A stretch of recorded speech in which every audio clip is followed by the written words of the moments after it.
So, question one asks, over the course of the passage, the main focus shifts from something to something. And so let's go through our choices. So, A says a critique of the treatment of children to a depiction of a particular child's situation. Really, I see it as just about this one girl, Paulina. We're not talking about children in general ever. And so I really don't like A.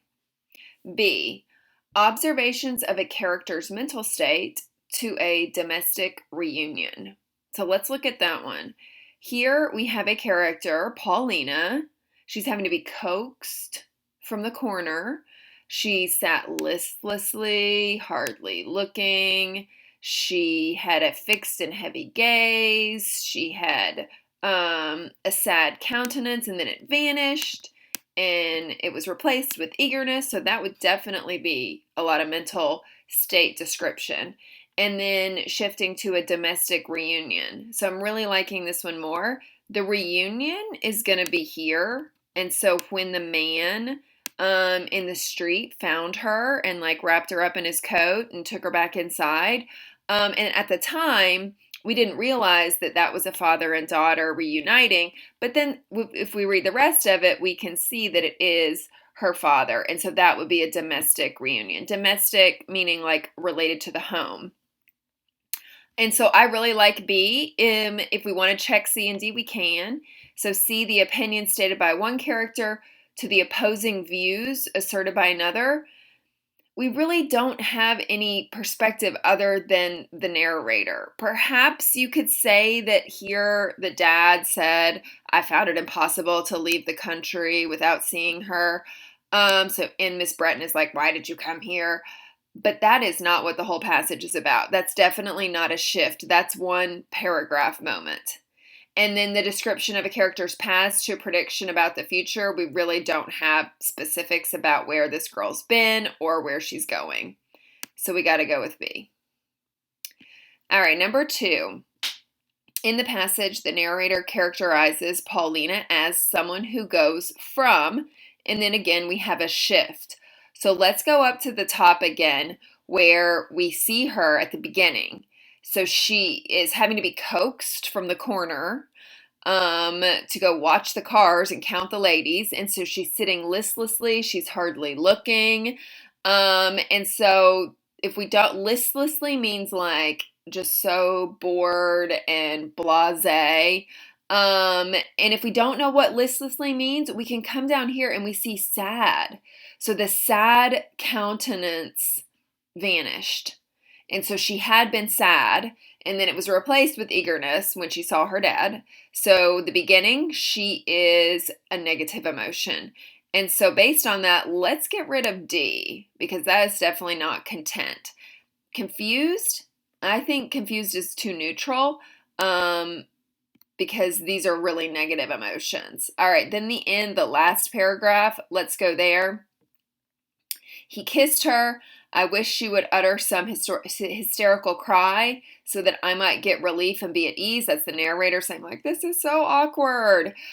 She made wonderfully little noise. She seemed to have gotten what she wanted, all she wanted, and to be in a trance of content. So right there, that is a ding, ding, ding moment. When you see that content, match it up. They are giving you the answer on a silver platter. And so dissatisfied, that would be listless, sad, dejected. Those would all be dissatisfied words. And then we see that ding, ding, ding, content. So let's go to 3. In the first paragraph, the words swum, trembled, and glittered primarily serve to. And so we see those words here. The fixed and heavy gaze swum, trembled, then glittered in fire. The small overcast brow cleared, the trivial and dejected features lit up, the sad countenance vanished, and in its place appeared a sudden eagerness. And so she's going from this really sad girl in a moment to somebody who is like super eager, and so eager that she runs out into the street. And so let's go through our choices. So A, describe the atmosphere Mr. Holmes' presence creates in the room.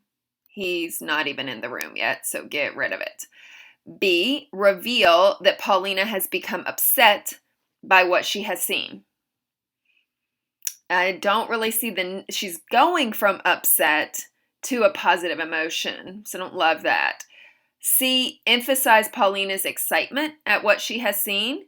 That would definitely swum, trembled, glittered. Those would be words that would emphasize excitement. So to go from just completely blasé to her gaze is swimming, trembling, glittering. So I like C. D, characterize the effect Paulina's boredom has had on her appearance. Those are not bored words. Those are the excitement words, trembled and glittered.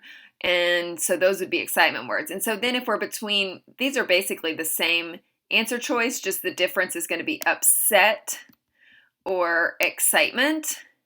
And I like excitement a lot more. So going with C.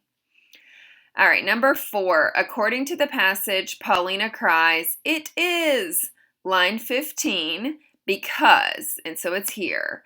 And so she's sitting at the window, really sad. Her face lights up. She says, "It is." And then what does she do? She runs out into the street to go see someone.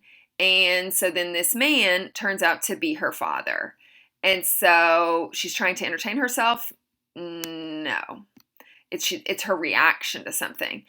B, she perceives the narrator's gaze as a challenge. The narrator has really very little to do with what's happening. So Paulina is not reacting to the narrator at all. C, she has made a mistake she refuses to recognize. We have no context for that. And D, she has recognized her father on the street. 100%, very confident with D. So moving on to number 5. In lines 16 through 17, the description of Paulina's disappearance mainly serves 2. And so in 16 and 17, we see this simile like a bird or a shaft or any other swift thing, she was gone from the room. How the house door opened, I cannot tell. Probably it was ajar. And so the disappearance mainly serves 2.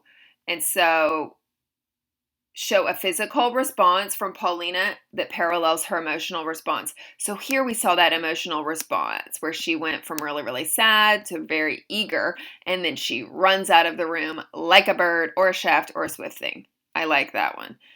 B, demonstrate how the narrator's reaction to the scene outside affects Paulina. Again, we have really no communication between the narrator and Paulina, so get rid of B. C, show the lack of security in the household and why it is not suitable for Paulina. Yes, we get into maybe Warren was in the way, obeyed her behest. However, that's not the point of the story. The point of the story is she was sad, then she recognized her dad, and she ran out. And so it does not mainly serve to talk about the security of the house. So get rid of C. And then D, highlight Paulina's excitable and easily dissatisfied nature. Maybe she got excitable, but here she's not dissatisfied. She got really satisfied when she saw her dad. So it's really more about her having that emotional reaction to seeing him and then that physical reaction that, like a bird, like a swift thing, she just immediately ran out of the door. So going with A. Number 6, as used in line 22, dart most nearly means. So let's find dart here. Dart is a word they love because it can have a whole bunch of different meanings. And so we're going to start here at 20. I, watching calmly from the window, saw her in her black frock and tiny braided apron. To pinafore, she had an antipathy. Do we remember that word? It's like hatred. So she hated wearing pinafores. So I'm going to get rid of that parentheses and make it a little clearer. And so I, watching calmly from the window, saw her dart half the length of the street. And as I was on the point of turning and quietly announcing to Mrs. Breton that the child was run out mad and ought instantly to be pursued, I saw her caught up. And so basically what's happened, Paulina has run out into the street. And so she darted. That could be a definition for to dart, to run. And so we're going to go with that because she really wasn't panicked. She was excited to see the dad. All right, number 7. So notice this is one where we have evidence. Based on the narrator's initial reaction to Mr. Home, it can be reasonably inferred that the narrator assumes Mr. Home is. So this is narrator. Make sure we are looking at narrator, not Mrs. Breton. And so what does the narrator assume about him? Look right here. This is one where sometimes we have to go to 8 to figure out what are we talking about here. But I can do 7 without even looking at 8. And then hopefully this is going to be a choice on 8. And so I concluded that he, meaning this man who found her in the street, would leave her in a servant's charge and withdraw. But he entered. Having tarried a little while below, he came upstairs. So this woman, this narrator, thought he would just come in, drop her off, and then leave. In which case, he would be a stranger. And then 7, let's see if we can find line 30 through 32-ish here. Oh, we have 30 through 31, so let's just check it. I concluded he would leave her in a servant's charge and withdraw. That would mean he is a servant. So going with B here. So number 9, based on the description of Mr. Holmes' encounter with Mrs. Breton, it can reasonably be inferred that. And then we also notice we have an evidence one here with number 10. And so let's come and reread this. And so remember the last one, the narrator did not know who Mr. Home was. However, starting with line 33 here, his reception immediately explained that he was known to Mrs. Breton. She recognized him. She greeted him. And yet she was fluttered, surprised, taken unawares. Her look and manner were even expostulatory, and in reply to these, rather than her words, he said, "I could not help it, madame. I found it impossible to leave the country without seeing with my own eyes how she settled." And so she does know him, but she was very surprised to see him, and her look and her manner were expostulatory. That might be a word you're not familiar with. Expostulatory is another word for like scolding. And he's like, "Oh, I had to see her." And so let's go through our choices. And so A, Mrs. Breton has attempted to prevent Mr. Home from seeing Paulina. She's scolding him. He replies with, "I couldn't help it. I needed to see her." Do we know for sure, based on that Mrs. Breton is the one who has said, "Mr. Home, you shouldn't see your daughter. You're not allowed to see your daughter"? Could be some court order thing. We don't know. But I can sort of see how we could gather that. All right, B, Mr. Home feels comfortable enough with Mrs. Breton to address her by nickname. The nickname is Polly, and that's for Paulina, so let's get rid of B. C, Mr. Home has come for a regularly scheduled visit with Paulina. No, Mrs. Breton was surprised, so that is not going to be regularly scheduled. And then D, Mrs. Breton was not expecting to see Mr. Home. And so do we have a quote that could more clearly match D as opposed to A? Because we were kind of iffy on A. She was not expecting to see. And so when we come down to our quotes, look at 34 and 35 right here. She recognized him, she greeted him, and yet she was fluttered, surprised, taken unawares. Would those be words to match with not expecting? Yes, those are ding, ding, ding moments. And so we're going to go with D for 9 and A for 10. Number 11, the description of Mr. Home in paragraph 10 primarily serves 2. So let's reread that description. Mr. Home was a stern-faced, perhaps I should rather say a hard-featured man. His forehead was knotty and his cheekbones were marked and prominent, so probably not very attractive. The character of his face was quite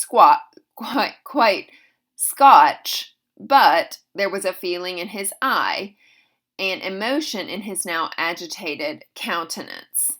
His northern accent in speaking harmonized with his physiognomy I'm really, that word, I had to look it up. I wasn't sure what it meant. It means facial features. He was at once proud looking and homely looking. And so proud looking, like I'm proud man.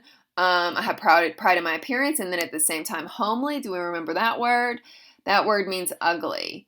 And so he has these features that he's Scotch, but then he has this feeling in his eye. Notice that contrast word, but.